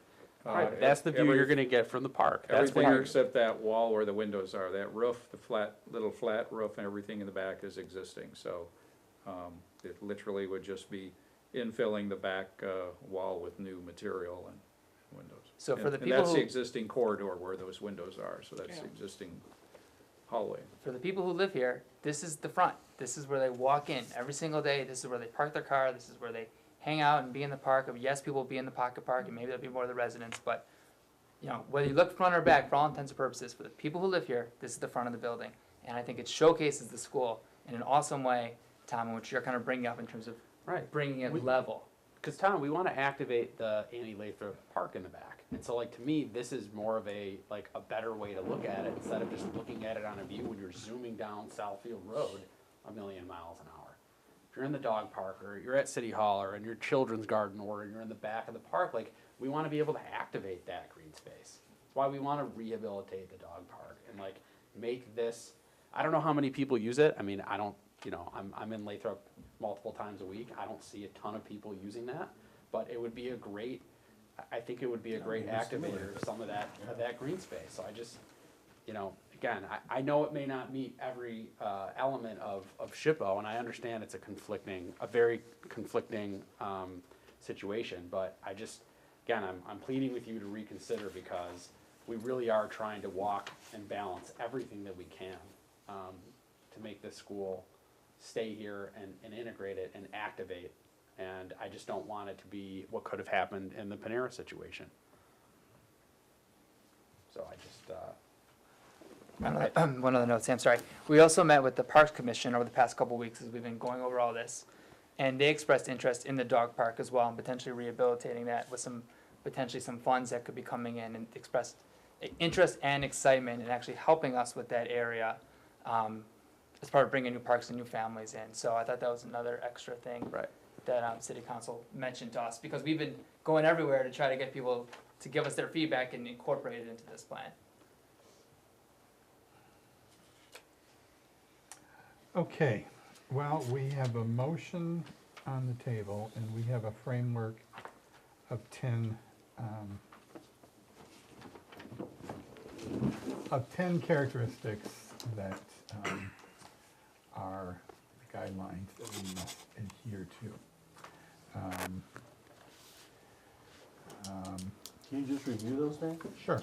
and actually Did a nice it would job be last time. 14, I guess, if you add, it's both you add the D first and E. Four, First yeah. four there. Oh, okay. 4 plus the. Criteria for Okay. determination. So the criteria for determination, the historical or architectural value and significance of the structure and its relationship to the historical value of the surrounding area. The relationship of the exterior architectural features of the structure to the rest of the structure and of the surrounding areas. These are what we are supposed to consider. The general compatibility of the exterior design, arrangement, texture, and materials proposed to be used, and those features of the particular structure identified in the report of the Ad hoc Historic Districts Study Committee of the Historic District Commission, which supported its recommendation of the site or structure for inclusion within the district. And then the guidelines for construction, restoration, etc. Number 1, every reasonable effort shall be made to provide a compatible use of a property which requires minimal alteration of the structure or site. The distinguishing original qualities or character of a structure or a site shall not be destroyed. The removal or alteration of any historic material or distinctive features shall be avoided. That's number 2. Number 3, all buildings shall be recognized as products of their own time. Alterations that have no historical basis and which seek to recreate an earlier appearance shall be discouraged. I wish the public understood that. Yeah. Changes which may have been taken place in the course of time are evidence of the history and development of a building and its environment. These changes may have acquired significance in their own right, and this significance should be recognized and respected. Distinctive stylistic features or examples of skilled craftsmanship which characterize a building shall be treated with sensitivity. Deteriorated architectural features shall be repaired rather than replaced whenever possible. If replacement is needed, the new material should match the material being replaced in color, composition, texture, design, and other visual qualities. Repair or replacement of missing features shall be based on accurate duplications of features or pictorial evidence rather than on conjectural designs or the availability of different architectural elements from other sources. The surface cleaning of structures shall be undertaken with the gentlest means possible. Sandblasting and other cleaning methods that damage the building materials shall not be undertaken. Contemporary design for alteration and additions to existing properties will not be discouraged when such alterations and additions do not destroy significant historical, architectural, or cultural material, and such design is compatible with the size, scale, color, material, and character of the property or neighborhood. Whenever possible, new additions or alterations to structures shall be done in such a manner that if such additions or alterations were to be removed in the future, the essential form and integrity of the structure would be unimpaired. And 10, the Secretary of the Interior's standards for rehabilitation as presently promulgated in the Code of Federal Regulations, if that still exists, or as they may be amended in the future, copies of said standards shall be maintained in the office of the city clerk and shall be subjected to an examination by the public during normal business hours. So, as I read that, we've only got a couple, one or two maybe, places that we can justify denial, but that's my take on it. This surface cleaning, we haven't talked about that at all, but do you, what, I don't want to presume. When you remove the additions and stuff, I mean, you're planning to use the best possible methods of. Of course. Well, I mean, but that needs to actually be said out loud. Yeah, absolutely, and, you know, when the existing materials that are coming off, I'm actually hoping we can do a better job than what they did when they added on some of the areas that are there, because the brick isn't that great in terms of you know, being what it should be, and all of that care, I don't think, was always taken the way it should be, so.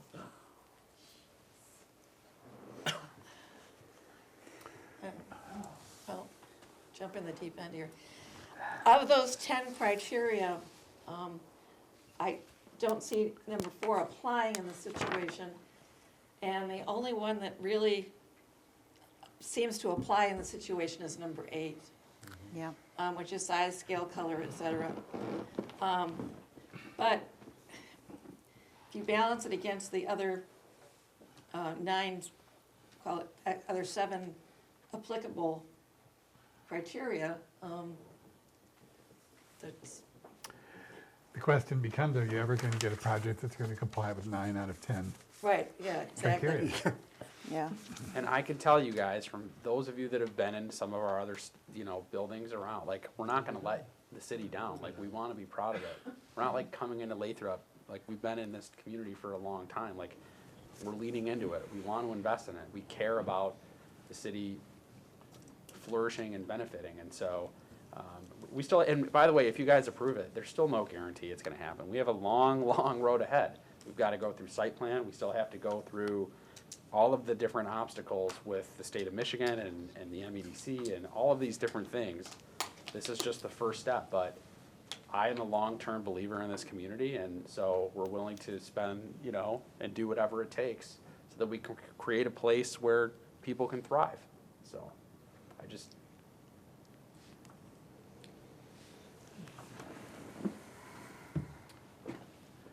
Well, Well, I do agree with you, number 8 is the key. I get it. You know, the architectural of it, which I know you've already attended to, the color of the brick, as close as possible. So, you know, I mean, as you're, obviously you said in the back half, and you're gonna have to redo a lot of it. Yep. So, anyway, that's gonna be the new front, so.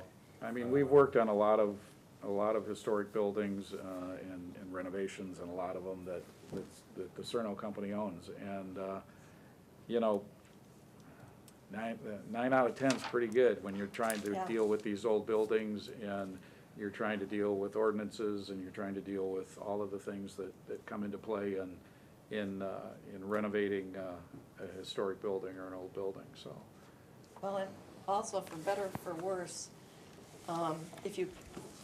if a demolition permit was requested, then we're allowed to consider financial hardship as part of the justification for issuing or denying a demolition permit, should we get to that point, so.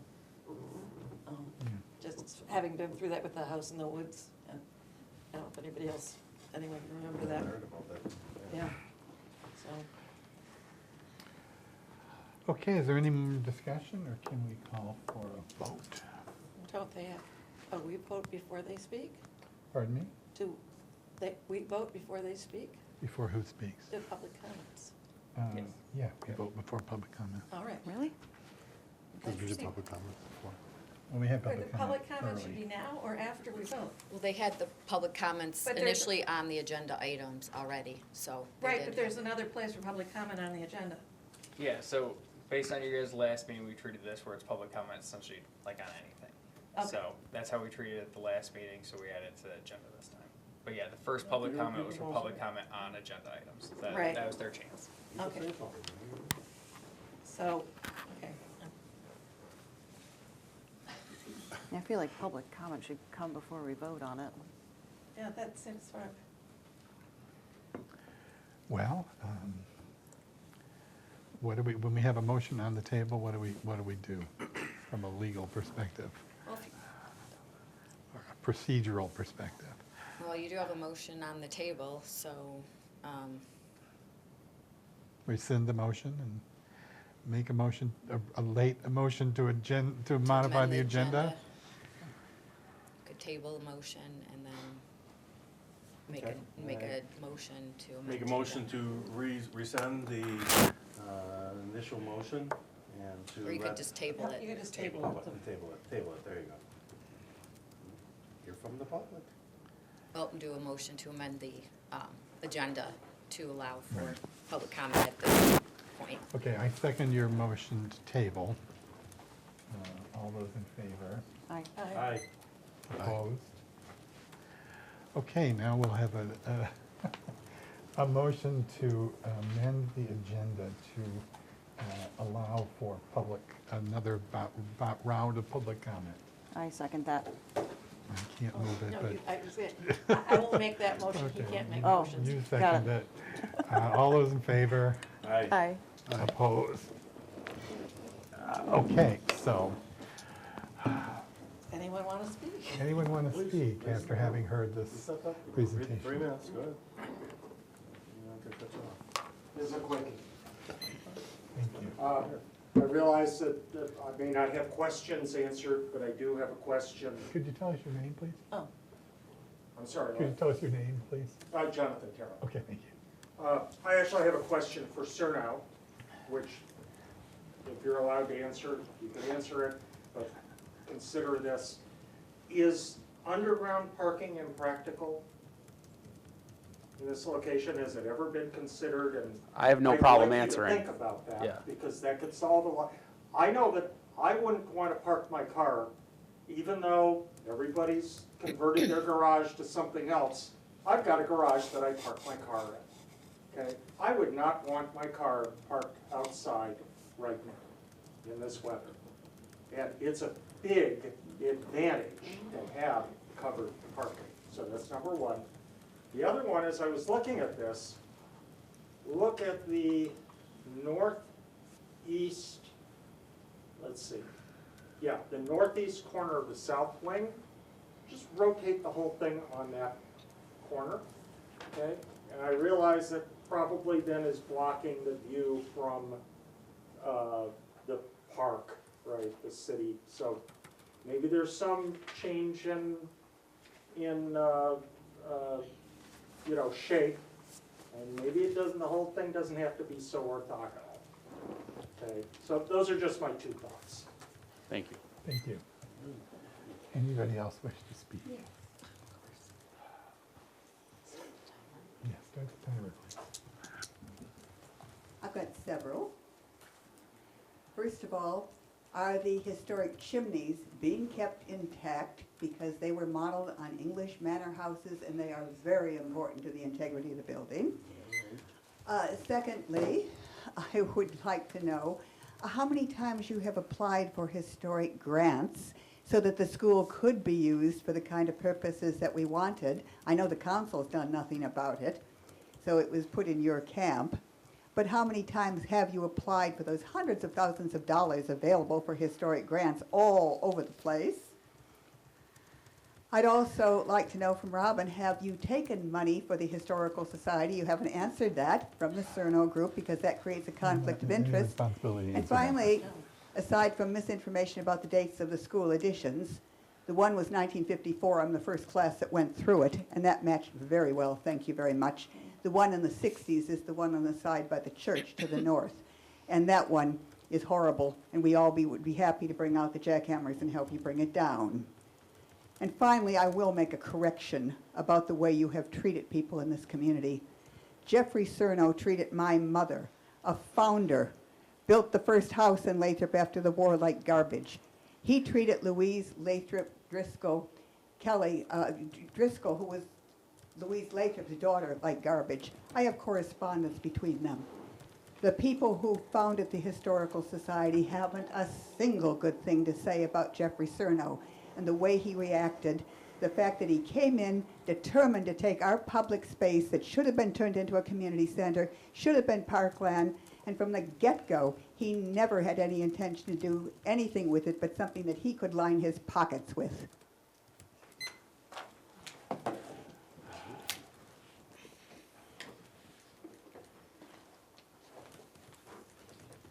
My name's Lauren Barris, and I'm sorry about that. That's a horrible thing to talk about your deceased father that way, and I'm really sorry that that happened. And I thank you so much for sharing the history about your dad and the investment that you've had in Lathrup Village. I can see how you've tried over and over and over again to do something to salvage this building. And I hope, for the sake of the people who do care about that building, that the Historic Commission listens to you, that they agree. I'd like to see that saved for those people. I don't have any personal investment in that, and I've been here for a quarter of a century, and I don't really care about the building. But I have seen what you've done to other historic buildings and other buildings, and it's a beautiful thing. And anyway, I hope that you will reconsider the no votes so that you can save the building that the community obviously wants to save. Thank you. Anybody else wish to comment? Excuse me, Okay. don't do that. She doesn't.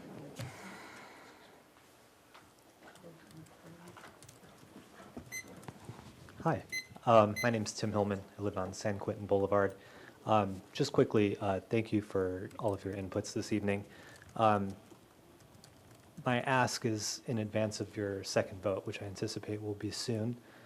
For those commissioners who haven't necessarily articulated a lot in terms of how they intend to vote, can perhaps provide more explanation behind what their intentions are and the reasons behind them. I have a genuine interest in why all of you vote the way you do tonight. So in addition to simply voting, I'd appreciate it if those of you who have been quieter this evening could say a little bit more about your feelings. That's all. Thank you. Thank you. Anyone else wish to speak? All right.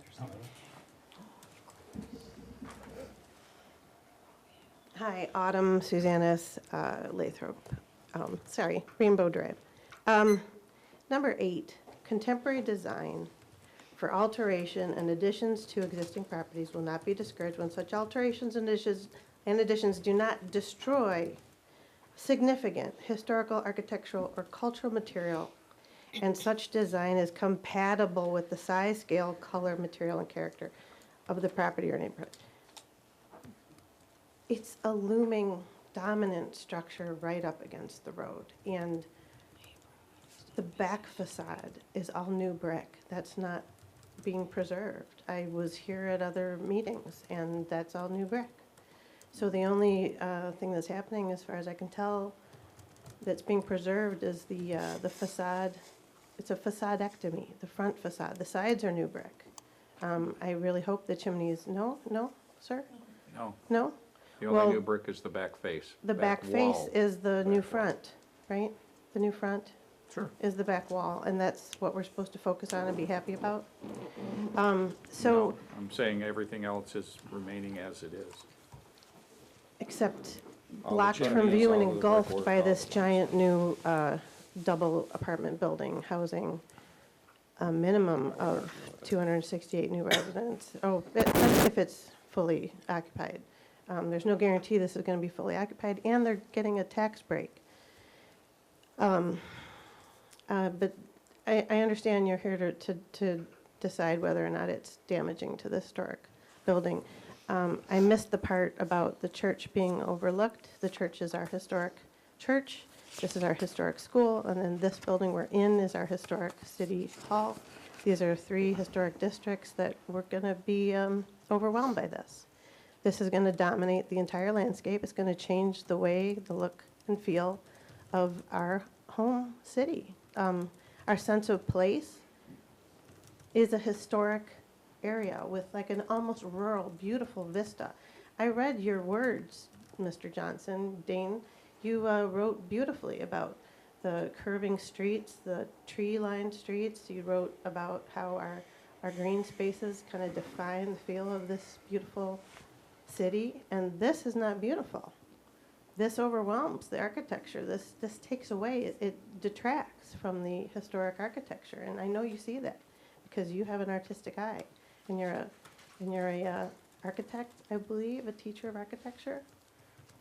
So you know, and the concessions you're making to this land baron here, who owns most of city center, who chose to let this fall into disrepair, who could at a moment's notice decide to tear down Lane Bryant and put up a similar structure right across the street, right up against the sidewalk there.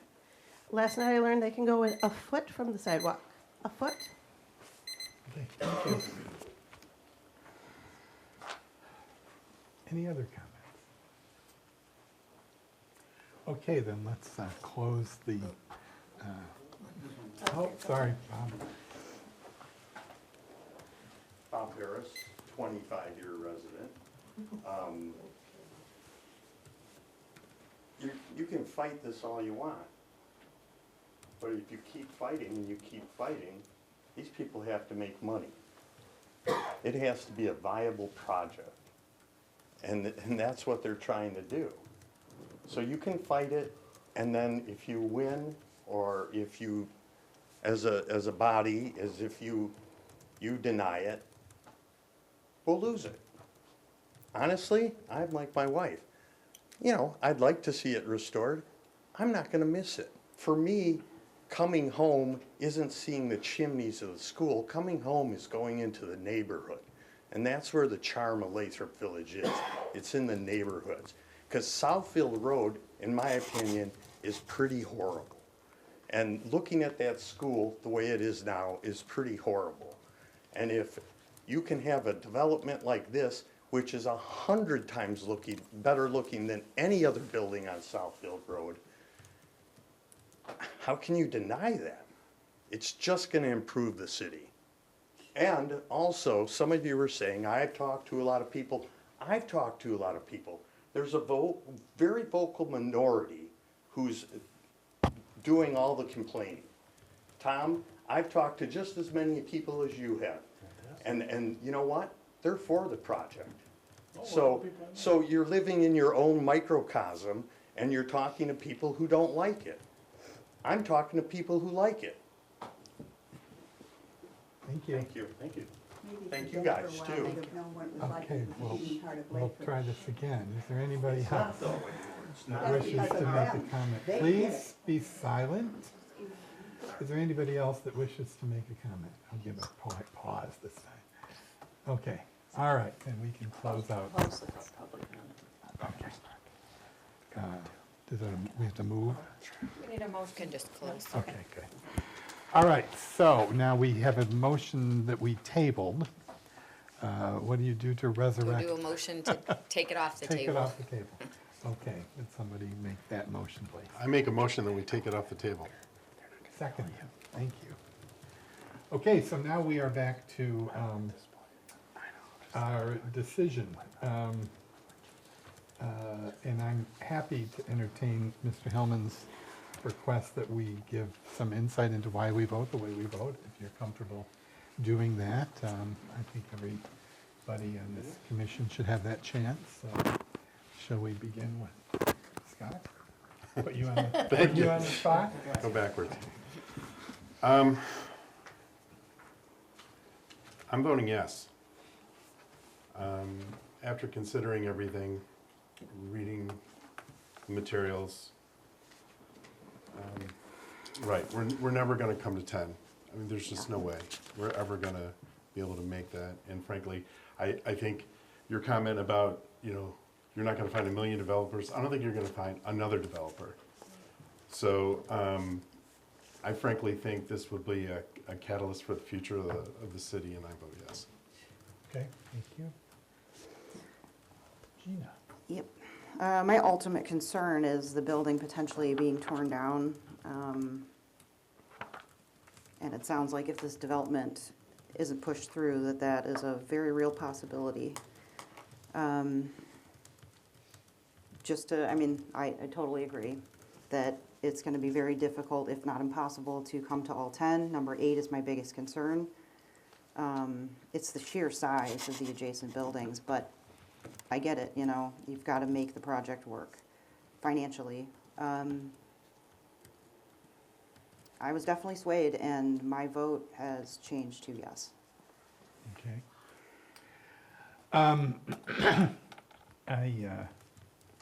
I've taught architectural history for 40 years almost, and I begin my course with a discussion of a Roman architect named Vitruvius who defined architecture as consisting of 3 components that Kevin knows well: firmness, commodity, and delight. How strong is a building? How well does it serve its purpose? And how beautiful is it? And from Vitruvius' time onwards, the one we argue about is beauty. One person's conception of a beautiful building is another person's eyesore, and we'll never, ever agree on what makes a beautiful building. Yeah. I firmly believe the charge of this commission is to preserve this building, and I believe that the petitioners have acted in good faith to do that. I believe the core of the building retains its essential integrity. Every architectural feature that faces Southfield Road, as far as I can tell, is still intact, including the chimneys. I think of all those words that I read aloud, it comes down to 2 words: size and scale. And I would hope that any further conversations about this project that take place at other bodies in the city can maybe chunk away at this building a little bit to make it a little less aggressive. But I honestly don't believe that in the modern world and in the city of Lathrup Village, which does not have developers beating down our door,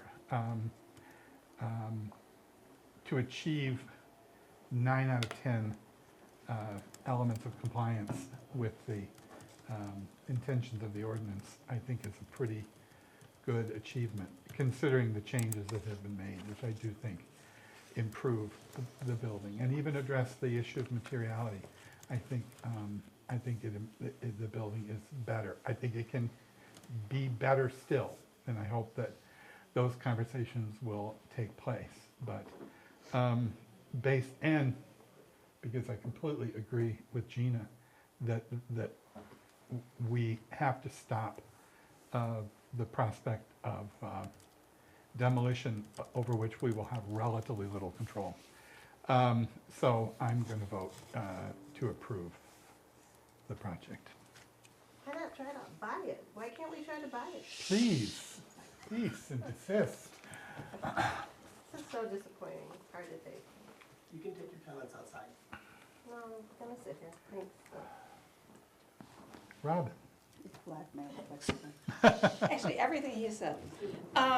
Yeah, I mean, we've got 9 out of 10.